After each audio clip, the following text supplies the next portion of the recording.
Today, a top Russian general is killed in Ukraine. The UK faces calls to reform its abortion laws, Reddit blacks out, the US rejoins UNESCO, and the Netherlands and Canada take Syria to court.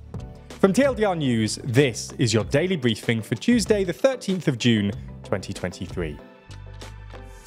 This morning, a top Russian general was killed in a missile strike, with his death being reported by pro-Russian military bloggers. Major General Sergei Goryachev was the Chief of Staff of the 35th Combined Arms Army, and his death reportedly happened yesterday in southern Donetsk, amid heavy fighting. His death marks at least the fifth high-ranking Russian general who's been killed so far in Putin's invasion of Ukraine. If his death is confirmed, it will be a further humiliation for the Russian government, who, at the outset of the war, thought that an invasion would be over relatively quickly. Additionally, his death comes in the middle of Ukraine's much-anticipated counteroffensive, in which Ukraine is attempting to push Russia further back towards the border. Irrespective of this, though, the Russian government hit back hard last night, striking Ukrainian President Zelensky's hometown of Kryvyi Rih, a strike which killed and injured people alongside damaging civilian infrastructure. In response to this, Zelensky wrote on Twitter, "More terrorist missiles. Russian killers continue their war against residential buildings, ordinary cities, and people." He added that Russia will never be forgiven. There's more on the way, but be sure to subscribe and ring the bell to make the daily briefing part of your daily routine, or just search for us on your podcast app to listen along. The UK is facing calls to reform its abortion laws after a mother of three was sentenced to 28 months in prison for using medication to induce an abortion beyond the legally allowed time limit.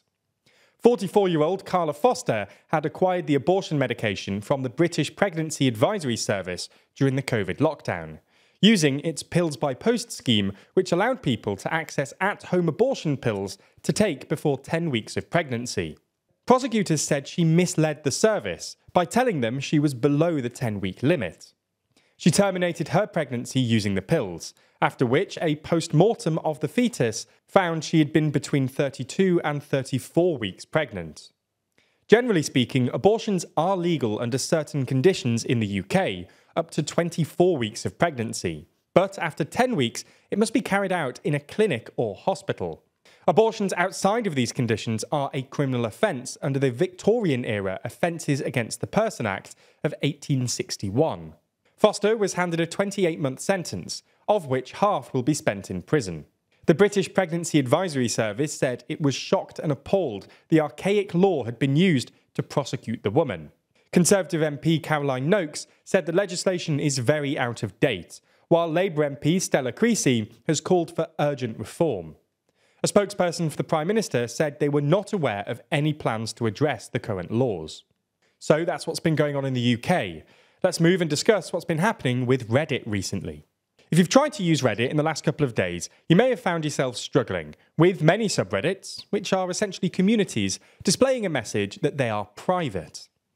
This is because users are currently in the middle of protesting against the platform's new data access plans. Starting next month, the company will charge third-party app developers to use its API. This means that third-party apps like Apollo, which is an alternative Reddit interface, will have to pay Reddit to continue to provide their service. Apollo suggests that with their current usage of the API, they expect to have to pay Reddit more than $20 million per year. For their part, Reddit has argued that this change is necessary due to the emergence of generative AI, which works by using data from places like Reddit. Reddit CEO Steve Huffman argued that he doesn't need to give all of that value to some of the largest companies in the world for free. The current Reddit blackout is expected to last for only 48 hours. The United States has announced its intention to rejoin UNESCO, the UN's cultural and scientific agency, after a 5-year absence. US officials have said that the return to UNESCO is driven by a concern that China has been filling the void in the agency left by the US. US Secretary of State Antony Blinken said in March that he thought that the US should rejoin, not as a gift to UNESCO, but because things that are happening at UNESCO actually matter. He added, "They are working on rules, norms and standards for artificial intelligence. We want to be there. China right now is the single largest contributor to UNESCO. That carries a lot of weight. We're not even at the table.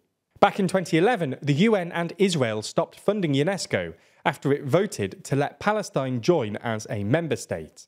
Both countries lost their voting rights in 2013, and then the US fully withdrew under President Donald Trump in 2017, claiming anti-Israel bias.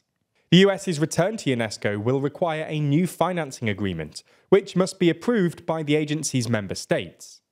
China's UNESCO ambassador said it will not oppose US membership, adding that its absence had had a negative impact on UNESCO's work.